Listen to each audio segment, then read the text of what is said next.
It's morning, it's early, it's cold. Thank you.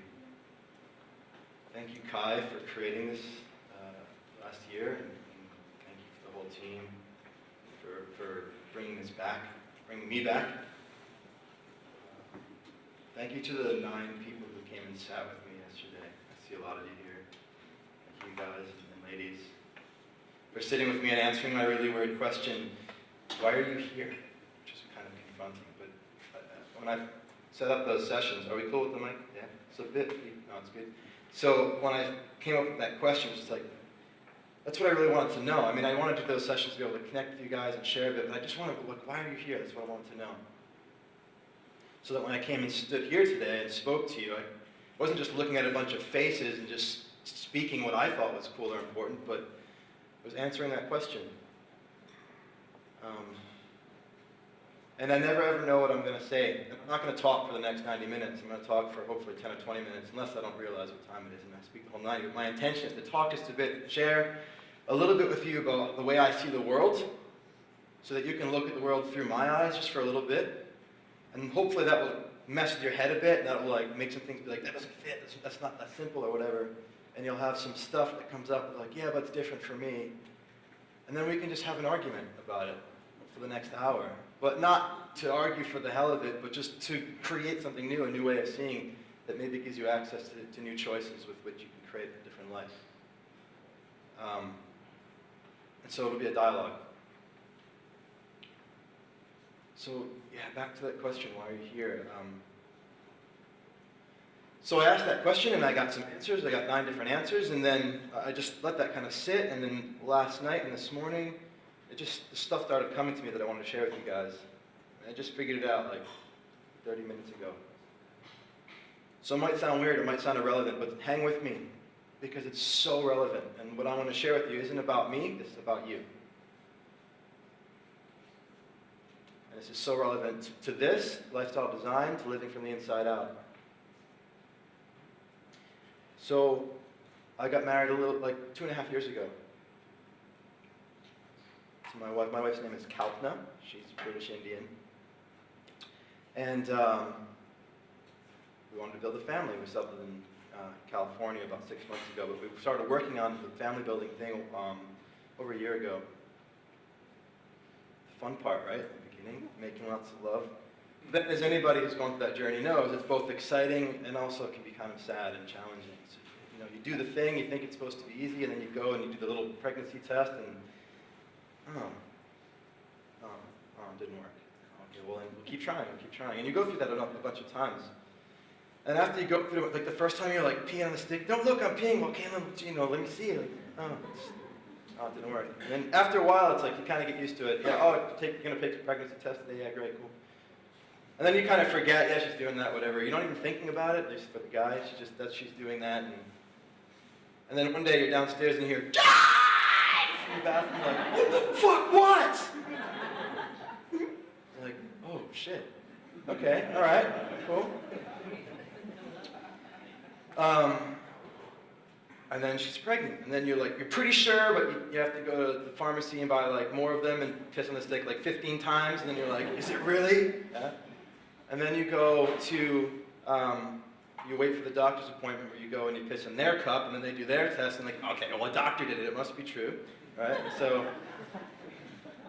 and then you come back some weeks later, and they put this thing on you, it's ultrasound, and they show you, and you can see this tiny little thing inside that looks like an alien, and it's like probably that big. And within it, even smaller, they zoom in, you see this little thing going, but faster. You're like, holy shit, is that too fast? Not supposed to be. Like 180 beats a minute. And you're like, whoa, that is intense. And then your imagination just starts to go. It's like, oh my God, I'm going to be a parent? Like, how is this happening? And your imagination starts to go, and you're off in the future, and you're thinking about if it's a boy or a girl, and what it would be like as a parent, and being the 3 of us now, not just the 2 of us, and your mind starts to wander, and you start coming up with ideas, you start talking about names, you start, all these things come up, and you start to create this attachment to this thing that's really just this big that you've never even met, but it's going to be.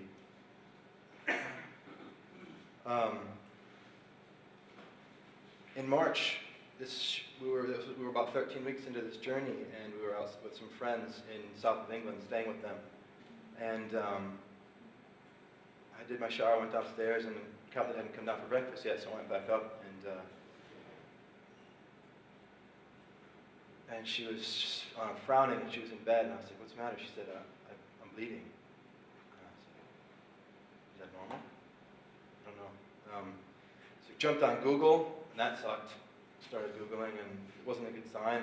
But called the doctor, and in the U.S., because we were living in the U.S. at the time. The U.S. doctor was like, "You should go to the hospital and just get it checked. I'm sure it's fine. It's okay, fine." Just started to get nervous. Went to the hospital. Doctor's like, "It's probably fine. It's normal.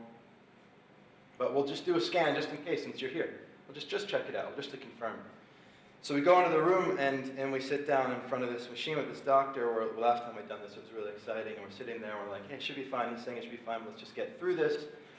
And I'm holding her hand, and we're looking at the screen, and he's looking at the screen, and I'm just watching him, not watching the screen, because I don't know what to look for. And his face starts to lose the smile a little bit, just starts to relax.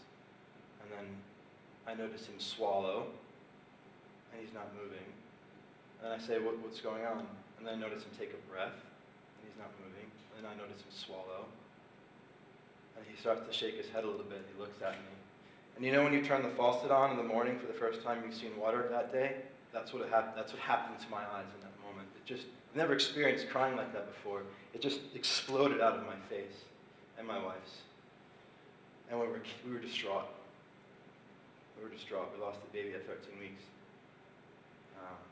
And that was finding out we lost the baby. I didn't know that you can go through labor at 13 weeks for hours and hours and hours. And that's what we did. I held her hand, and it was fucking hard. And it was the hardest thing I've ever experienced. And it hurt. And she's like, "I'm never fucking having kids ever again. This is it." And it was crushing. And life goes on, and life went on, and time went on, and that "I'm never having kids again" thing went to, well, maybe, to, well, yeah, I want to, but not yet, to, well, at least we'll stop using condoms or whatever, and we'll see what happens. And then suddenly, shit, what? I'm pregnant. What? No, what? Oh, you're pregnant again. Okay. Whoa, cool. All right, well, we're not going to get too excited, not too attached. We're going to keep it calm, keep it cool, act like robots, like we're not really pregnant, just pretend we're not attached. But of course you get that way again. You go down the path, and so now we're 32 weeks into her pregnancy. So Josh, if you can show the first slide. This is that's my unborn son. That's at 20 weeks.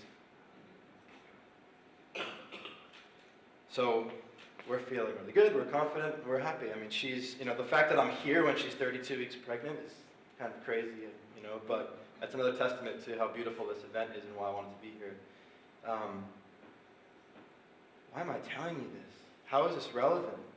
Well, let me share how for me it is.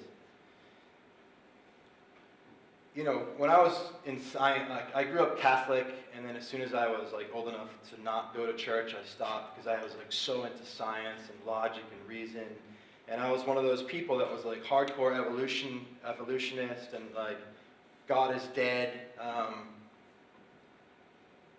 and the kinds of things I would say were the purpose of life is to procreate. It was that's why we're here. That's it. We're just these physical, biological things that are born to the world, and we're supposed to have sex, make more, and die. That's it. That's the purpose. And I actually still believe that, but I've expanded that a bit now to mean more than just creating these beautiful things. These beautiful things, right? I am bowing down to all of you women who do this, by the way. Fucking hell. Jesus. We are creators. That is what we are. You, every single one of you, is a creator. You're here to make these, and you're here to make everything else in the world too. So this is genetic procreation, right? Even without thoughts and thinking and language, we can make these. And then humanity has evolved to not only be the carrier of genes, but the carrier of memes. What's a meme? A meme, I think it may have been coined by Richard Dawkins. If not, he uses the word. But a meme is like, it's an idea. An idea, a piece of mimetic material, a thought. We're the procreators of memes. This building that we're in, the banana, how do you say that? Referee? Banana and referee? This was an idea. Somebody was like, I want to build a banana referee. Banana. And then, like a Lego building being built. The idea became formed. Boom, bang, created, right? It was first a meme. Like this was first a genes. And then the Ibis Hotel, some of you are staying at. It was a meme then. Ibis Hotel. 25 Hours Hotel. It was a meme supermarket. Built, created, and formed in the world. Started in here, came through a human being into form. Josh mentioned some of the things I've done. I had the mimetic material inside of me of making money in the property business, real estate. It was like, I remember when I was thinking about this earlier, there was a piece of land and there was just grass and dirt and trees, and I went in and I like had the meme, the idea of a house, and like, now there's a house and there's people living in it. There was nothing and now there's a house and there's people living in it. That's what this is. My web media business, there were charities that had shitty websites or no website, and it was like, I can do that, I know how to make, it's like, websites, internet. That's what this is. And you all have within you mimetic material, ideas for things that you could be creating and things you could be doing. And they're either going to stay inside you for the rest of your life and never become form, or you're going to let them pass through you and become form in the world. And there's no right or wrong, but what I want to share, and the reason I'm sharing this, there's a couple of other reasons too, but what if that's why you're here? What if the only reason you're here is to procreate? Not just genetically, but mimetically. What if that's why you're here? What if all you really are is not some story about who you think you are, or this person who's good at that, or this, that, or I'm a good speaker, or a good coach, or like some other bullshit? What if it's not about the story at all? What if the only reason you're here is to be a conduit of life unfolding through you? Genes come into you from your parents and out of you into your children. Memes come into you from the world and out of you through your spoken word and through your physical movements and actions every single day. Do you pick up the phone or not? Do you express that meme or not? What if that's it? What if you don't need a story about who you are and you just allow yourself to be that channel through which all life unfolds? The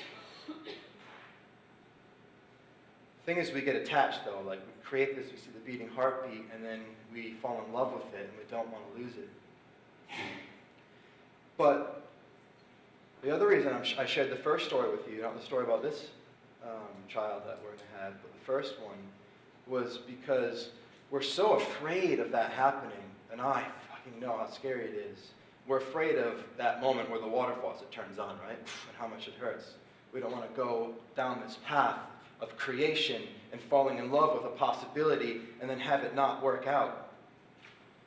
Ah, it's painful. And what if that's life? I mean, there's no other way for us to go back down this path without accepting that we might not make it to 33 weeks. That I talked to a woman recently who made it to 37 weeks, gave birth, and then lost the baby. We might make it to birth, and 6 months into the child's life, lose the baby. We might, who knows, 1 year, 15 years, 30, you never know, you never know, you never know. ever, ever, ever, ever. And that's the journey of creation. You fall in love, and you have to be willing to lose it at any moment because you don't have control. You do not have control. A lot of you people, that's not what I meant to say that way. A lot of you people, like I don't have this problem. A lot of us people come into this world and we come to events like this because we just want to know how I can make sure that this works out so then I can be willing to take the step forward without falling down, right? Let me make sure first. I want to have control. Once I have control, then I'll go. But we don't get to have control. That's not how life works. Not genetically and not mimetically. All you get to do is show up every day expressing your genes and your memes. Hopefully not your genes every day, but expressing your memes every day and allowing life to unfold. What I want to do today is have a conversation with you guys where we can learn to see our fears and to embrace them as part of the journey. Be like, you know what? I don't have control, and I'm going to do it anyway. I'm going to wake up every day, I'm going to make love with the world, and I'm going to wait for that voice upstairs from the bathroom to scream, yeah! And then I'm going to get excited, but then I'm going to keep waiting and not ever. I'm always waiting to see what happens, in a way. Not waiting in a sense where I'm not taking action, but waiting in a sense of mystery and magic. Because here's the thing, like this, you can either wait for it in a way that's like, oh, I'm not going to enjoy it, I'm going to hold on really hard because I want to make sure that it works out. Or you can wait with that anticipation of surprise. Am I waiting for the bad, or am I waiting for the good? Like, ooh, I wonder what's going to happen, right? Like when you have a present under the Christmas tree or however, or your birthday present or something, you're not like, oh, geez, oh, I don't know. You're like, no, it's like uncertainty is the good part of it. It's like, that's exciting. I can't wait to see what's in it. I wonder. You remember what it's like to be a kid and just to wonder and to enjoy the uncertainty instead of to dread it and hate it? What if we can make it like that? Make love every day. Procreate. And just let life unfold. So let's keep making love and let's just see what happens. Thank you guys. Woo!